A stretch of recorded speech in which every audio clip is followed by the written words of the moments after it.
Per perdre la por a l'entrevista per videoconferència és important que ens relaxem i que pensem que en gran mesura és igualment una entrevista de feina com si la féssim presencial, però és veritat que hem de tenir en compte certs aspectes. Quan facis una entrevista per videoconferència has de tenir al cap que és igual d'exigent que una entrevista presencial.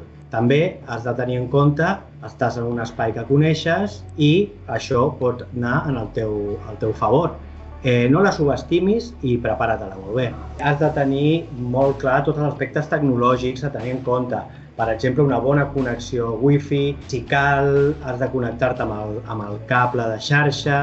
També hauries de tenir sempre un pla B preparat, el teu ordinador a punt, però també un altre dispositiu, com pot ser una tablet, un telèfon mòbil. Sempre fer una prova tu mateix amb dos dispositius, amb un amic, amb un familiar, per poder conèixer molt bé l'aplicació i perdre aquesta por. Ha de ser un espai on tu estiguis còmode, que tinguis bona temperatura, bona llum, que puguis fer un bon enquadrament de la teva cara, de les teves mans i alhora també que no hi hagin distraccions, que no hi hagin familiars pel mig, que no hi hagin sorolls, que tinguis un bon espai confortable. L'aspecte fonamental no deixa de ser la persona, som nosaltres mateixos, la nostra marca personal, des de la nostra comunicació no verbal, la nostra imatge, la pulcritud, fins i tot l'hora del contacte visual, mirar a la càmera, millor que mirar-nos a nosaltres, també no trepitjar-nos a l'hora de parlar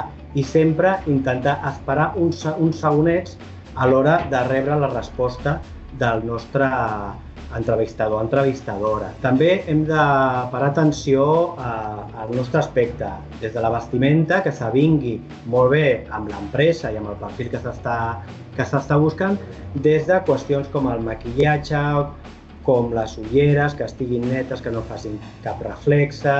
És molt important tenir preparats uns continguts exactes i clars a l'hora de poder arrencar el nostre discurs. Els pots tenir sobre la teva taula o molt més visibles que si estiguessis davant realment de l'entrevistador o l'entrevistadora.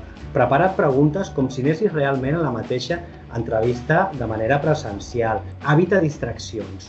Evita tenir mascotes, evita tenir sorolls, evita tenir notificacions als dispositius, al PC.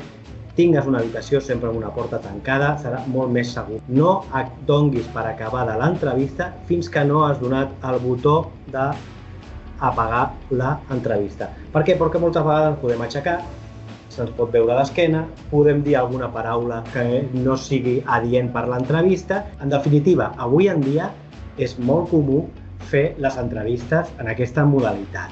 Llavors, domina aquesta nova eina per poder tenir un major èxit en els teus processos de selecció.